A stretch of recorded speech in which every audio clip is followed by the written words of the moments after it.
Hello art buddies, welcome to my channel Pani's palette where colours meet creativity. ఎలా ఉన్నారు? నేనైతే చాలా బాగున్నాను, మీరు కూడా బాగున్నారు అనుకుంటున్నాను.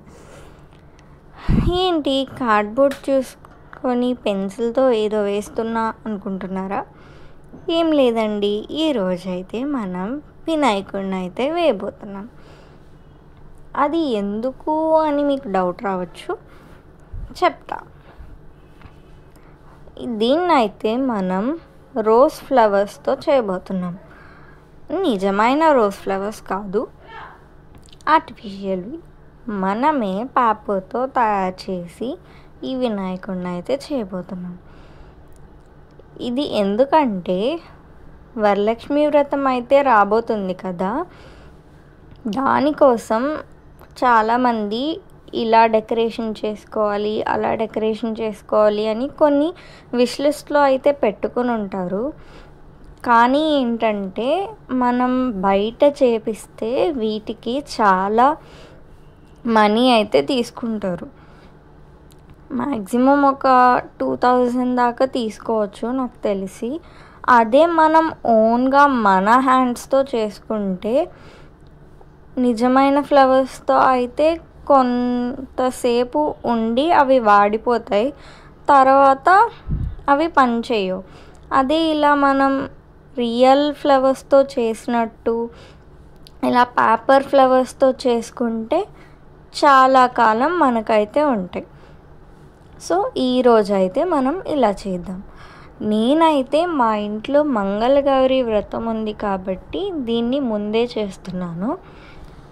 మొన్న ట్యూస్డే అయితే మంగళగౌరి వ్రతం అయితే అయిపోయింది. కొంచెం వీడియో పోస్ట్ చేయడం అయితే లేట్ అయింది, ఎందుకంటే మంగళగౌరి వ్రతం అనేది అందరూ చేయరు. నాకు తెలిసి చాలా తక్కువ మంది చేసుకుంటారు. ఇది అయితే మా ఇంట్లో లాస్ట్ ఇయర్ అంటే 5 years చేస్తారు దీన్ని. ఇది మా 5th year మంగళగౌరి వ్రతం. సో అందుకనే ఇలా డెకరేషన్ అయితే చేద్దామని అనుకున్నాను. అందుకనైతే ఇలా కార్డ్బోర్డ్ తీసుకొని ఫస్ట్ అయితే వినాయకుడి అవుట్లైన్ అయితే వేస్తున్నాను. నేను చూపించినట్టుగా ఇలా అయితే ఫస్ట్ వినాయకుడి అవుట్లైన్ అయితే వేసుకుందాం. నేనైతే ఈ అవుట్లైన్ అయితే సెలెక్ట్ చేసుకున్నాను. మీరు చూసినట్లయితే ఇంకొక 3-4 అవుట్లైన్స్ కూడా ఉన్నాయి, కొంచెం దీనికి సిమిలర్గా ఉండేటట్టు. మీకు ఈ వీటిలో ఏది నచ్చితే అది తీసుకోండి, ఏదైనా సేమ్ ప్రాసెస్. సో నేను ఇలా అయితే పెన్సిల్తో ఫస్ట్ కార్డ్బోర్డ్ మీద అయితే ఇలా వేస్తున్నాను. మీకు కనిపించడం కోసం నేను కొంచెం డార్క్గా వేస్తున్నాను. మీరైతే అవుట్లైన్ని చూసుకుంటూ లైట్గా వేసుకోండి, ఎందుకంటే ఎక్కడన్నా కొంచెం మిస్టేక్ చేస్తాం కదా, అప్పుడు ఎరేజ్ చేసినప్పుడు అది కార్డ్బోర్డ్ అనేది కొంచెం ఫోల్డ్ అయినట్టు అవుతుంది. సో దానికోసం లైట్గా అయితే వేసుకోండి. మీరు చూసారు కదా, ఇక్కడ కనిపిస్తుంది కదా, ఇలా అయితే నేను వేసుకున్నాను. ఇంకా ఈ అవుట్లైన్ అంతా వేయటం అయిపోయిన తర్వాత దీన్నైతే మనం కట్ చేసుకోవాలి. కట్ చేసేటప్పుడు కొంచెం పెద్దవాళ్ళ హెల్ప్ అయితే తీసుకోండి. చిన్నపిల్లలు ఎవరైనా చేస్తున్నట్టయితే, నేను కూడా మా బ్రదర్ హెల్ప్ అయితే తీసుకున్నాను, ఎందుకంటే దాన్ని మనం షార్ప్ ఆబ్జెక్ట్స్తో కట్ చేస్తాం కాబట్టి కొంచెం కేర్ఫుల్గా ఉండండి. కార్డ్బోర్డ్ అనేది కొంచెం గట్టిగా ఉంటుంది కాబట్టి ఎవరన్నా హెల్ప్ తీసుకోండి. సో ఇక్కడైతే అవుట్లైన్ అయితే అయిపోవచ్చింది. ఇక్కడ పైన అయితే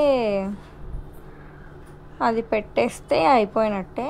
ఇంకా దీన్నైతే సిజర్తో ఒక్కొక్క పార్ట్ కట్ చేసుకుంటూ రావాలి మనం, అంటే ఫుల్గా దాన్ని అలా కట్ చేయటం కాదు. నేను తర్వాత అయితే మీకు చూపిస్తాను కట్ చేసిన తర్వాత. అది మనం పెన్సిల్తో గీసుకున్న వాటినన్నిటినీ ఏ పార్ట్కి అదే మనమైతే కట్ చేసుకోవాలి.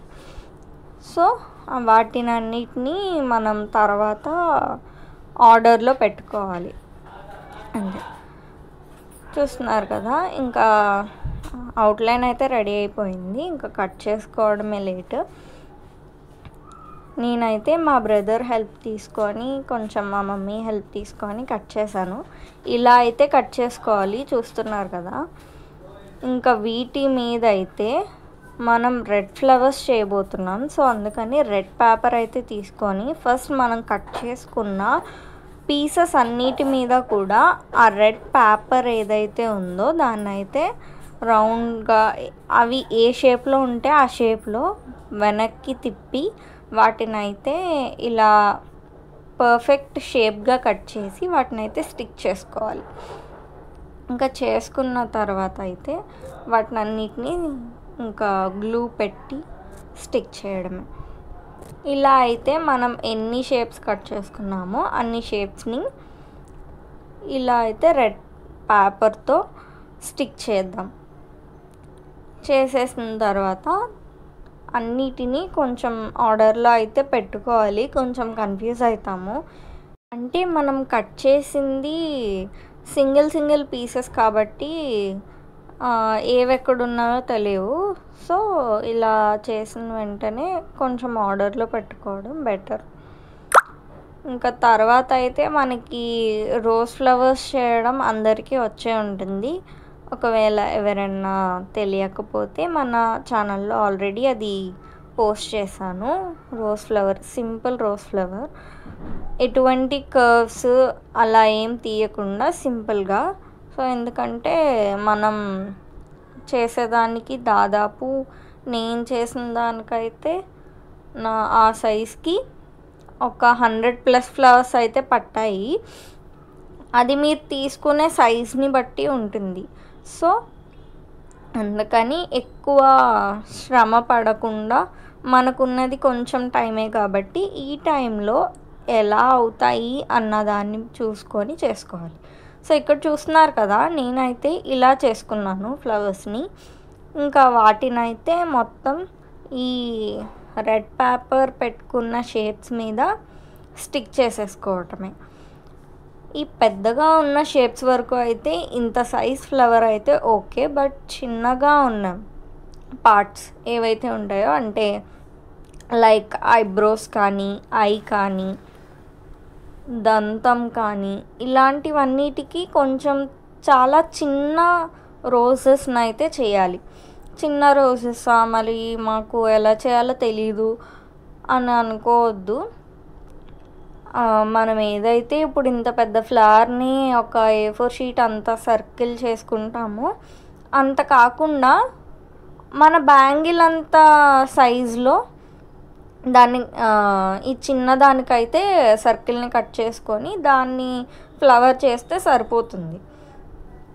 సో ఇలా అయితే ఆ చిన్న పార్ట్స్కి అయితే మనం రోజెస్ని చేసి వాటికి కూడా స్టిక్ చేయాలి.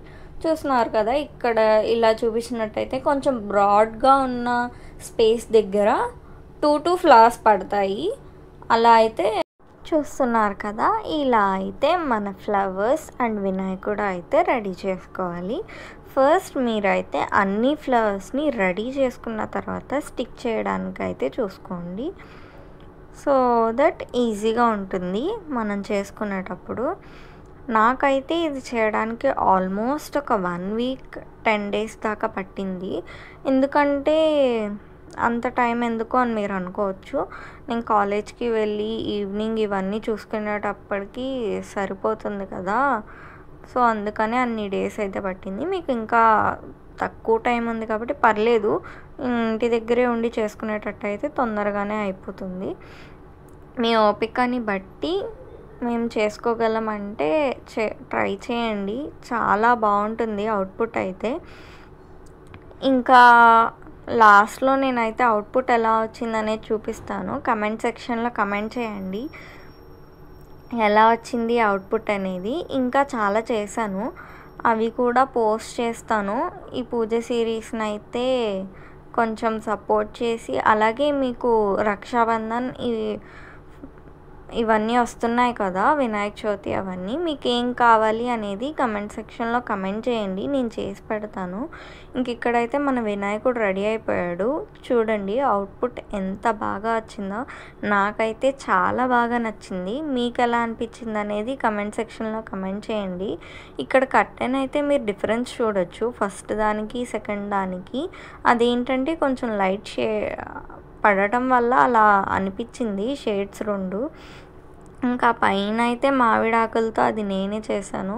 ఇంకా బాగా ఫ్లవర్స్తో డెకరేట్ చేద్దాం అనుకున్నా కానీ కొంచెం ఫ్లవర్స్ అయితే దొరకలేదు. శ్రావణ మాసం కదా, చాలా బాగా సేల్ అయిపోయాయంట, ఇంకా దొరకలేదు. ఏం చేస్తాం, ఉన్న వాటితోనే అడ్జస్ట్ అవ్వాలి. ఇంతే ఈ వీడియో. మళ్ళీ ఇంకెన్నో వీడియోస్తో మీ ముందుకు వస్తాను. అంతవరకు మన ఛానల్ని సబ్స్క్రైబ్ చేసుకోండి, బెల్ ఐకాన్ని క్లిక్ చేయండి.